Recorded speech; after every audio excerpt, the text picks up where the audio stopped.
નમસ્કાર, આપ જોઈ રહ્યા છો ન્યૂઝરૂમ લાઈવ. આપની સાથે હું છું વિધિ. ન્યૂઝરૂમથી આપના સુધી અત્યારના દરેક અગત્યના સમાચાર પહોંચાડવા છે, પણ સૌથી પહેલી ખબર છે સાવલીના ધારાસભ્ય કેતન ઇનામદારના રાજીનામા સાથે જોડાયેલી મહત્વપૂર્ણ જાણકારી અત્યારે આ મામલે મળી રહી છે. થોડી વારમાં જ હવે કેતન ઇનામદારની સી.આર. પાટીલ સાથે બેઠક થશે.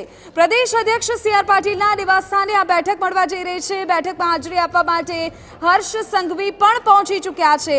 સંગઠન મહામંત્રી રત્નાકર, મહામંત્રી રજની પટેલ પણ પાટીલના નિવાસસ્થાને હાજર હોવાની જાણકારી. જોકે પાટીલ સાથે બેઠક પહેલા કેતન ઇનામદારનું એક મહત્વપૂર્ણ નિવેદન સામે આવ્યું છે. તેમણે કહ્યું કે હું સી.આર. પાટીલને મળવા આવ્યો છું અને રાજીનામા પર અડગ છું. તેમણે કહ્યું કે અધ્યક્ષનો સમય માંગ્યો છે. તો મહત્વપૂર્ણ અપડેટ અત્યારે સામે આવી રહી છે કે બેઠક જે છે તેની શરૂઆત હવે થઈ રહી છે અને તેમાં સી.આર. પાટીલની સાથે હર્ષ સંઘવી, સંગઠન મહામંત્રી રત્નાકર, રજની પટેલ, તમામ જે અત્યારે પદાધિકારીઓ છે તેઓની પણ ઉપસ્થિતિ છે અને તેમની ઉપસ્થિતિની વચ્ચે આ બેઠક આખરે મળવા જઈ રહી છે. मेल कर दिया है और मैं अध्यक्ष को मिलेंगे। हाँ, मिलने वाला मैंने दे दिया है। मेल कर दिया है और मैं अध्यक्ष को मिलेंगे। हाँ, मिलने वाला मैंने दे दिया है। मेल कर दिया है और मैं अध्यक्ष को मिलेंगे। हाँ, मिलने वाला मैंने दे दिया है। मेल कर दिया है और मैं अध्यक्ष को मिलेंगे। हाँ, मिलने वाला मैंने दे दिया है। मेल कर दिया है और मैं अध्यक्ष को मिलेंगे। हाँ, मिलने वाला मैंने दे दिया है। मेल कर दिया है और मैं अध्यक्ष को मिलेंगे। हाँ, मिलने वाला.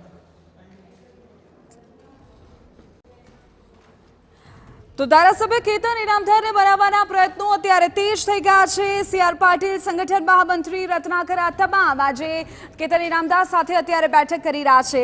ઉલ્લેખનીય છે કે કેતન ઇનામદારે ગાંધીનગર જતા પહેલા પણ એક મહત્વપૂર્ણ નિવેદન આપ્યું હતું. તેમણે કહ્યું હતું કે પક્ષના નેતાઓ સાથે ખુલ્લા દિલે ચર્ચા કરીશ. તેમણે કહ્યું કે અંતરાત્માની અવાજને અનુસરીને મેં રાજીનામું આપ્યું છે અને પક્ષને મારું રાજીનામું સ્વીકારવાની વિનંતી છે.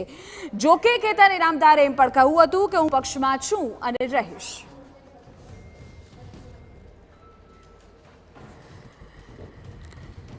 તો રાજીનામું આપ્યા બાદ કેતન ઇનામદારે પોતાનો બળાપો પણ ઠાલવ્યો અને કહ્યું કે માન સન્માનને ઠેસ પહોંચતા રાજીનામું આપ્યું. ભરતી બેડાથી મારા સહિત અનેક કાર્યકરો નારાજ છે તેવું પણ ઇનામદાર બોલ્યા. તેમણે કહ્યું કે ભાજપમાં જૂના કાર્યકરોની અવગણના થાય છે. મેં મારી રીતે રજૂઆત કરી હતી. તેમણે ઉમેર્યું કે માત્ર ધારાસભ્ય પદેથી રાજીનામું આપ્યું છે, ભાજપમાંથી નહીં. તેમણે સાથે વિટકોર પણ કરી કે નવા સભ્યો આવતા જૂના સભ્યોને ભૂલવા ન જોઈએ અને હું છેલ્લા 11 વર્ષથી સાવલીનું પ્રતિનિધિત્વ કરું છું, આવું કેતન ઇનામદાર બોલ્યા.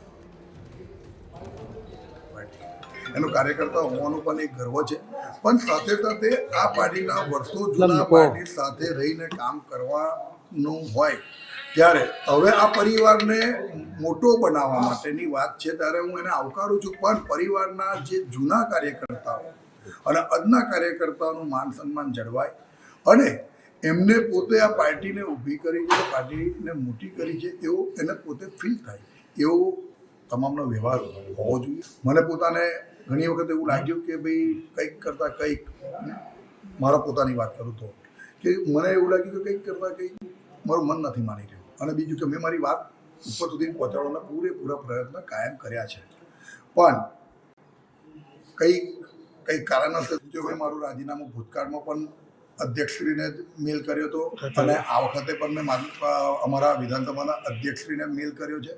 આમાં કોઈ પ્રેશર ટેકનિક નથી. મેં કહ્યું ને કે અંતરાત્માનો અવાજ એને માન આપીને આ નિર્ણય મેં લીધો છે.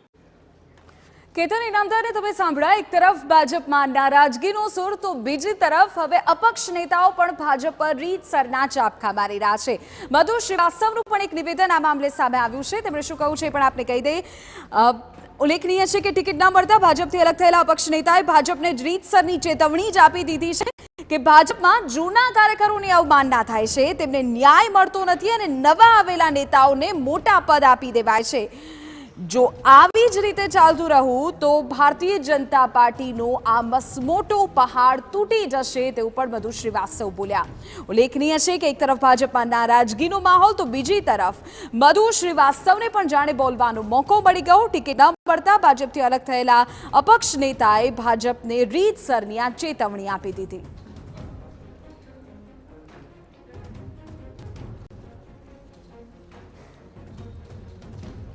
આવે એમને લઈ લે કરે છે, બીજા પાર્ટીના આવે છે એને લઈ લે છે ને એને માન સન્માન આપે છે અને ભારતીય જનતા પાર્ટીના જમીનથી લઈને ઠેઠ સુધી લાવનારા કાર્યકર્તાઓની ચંપલ ઘસાઈ ગઈ. એમના માટે કશું જ નહીં, બીજા આવે અને એને સત્તા આપી દે. આ એક ખોટું કરી રહ્યા છે ભારતીય જનતા પાર્ટીના જે બી હોય, સંગઠનના હોય કે જે કંઈ બી હોય. આજે નહીં પણ ભવિષ્યમાં અમને બહુ મોટી તકલીફ પડવાની છે. એક સામટા को પહાડ તૂટશે ને તો સીધો ભાજપને જીરો કરી દેશે અને ફિર કોંગ્રેસમાં આવી જશે. તો પહેલા જ્યોતિ પંડ્યાનું સસ્પેન્શન, ત્યારબાદ કેતન ઇનામદારનું રાજીનામું, મધુ શ્રીવાસ્તવને પણ તમે સાંભળ્યા. અને હવે વિપક્ષના નેતાઓ પણ આ જ મામલે સીધા ભાજપ પર પ્રહાર કરી રહ્યા છે. અમીર રાવતનું પણ એક નિવેદન સામે આવ્યું છે.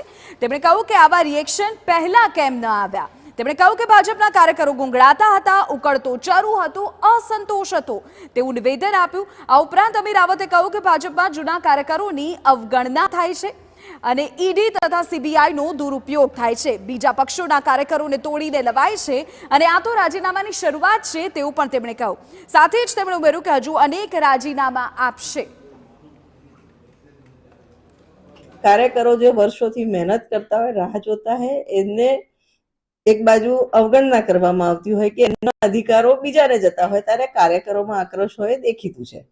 નીતિનભાઈ જેવા વ્યક્તિ જેમને વર્ષો સુધી પાર્ટીની સેવા કરી હોય, એમને લેખિતમાં પોતાનું કેન્ડિડેચર વિડ્રો કરવું પડે મહેસાણામાંથી, અને એમ છતાં બોલી ના શકે તો આ ગુંગળામણ કઈ રીતની? અને છેલ્લે તો એક દિવસ આ બહાર આવવાનું જ છે.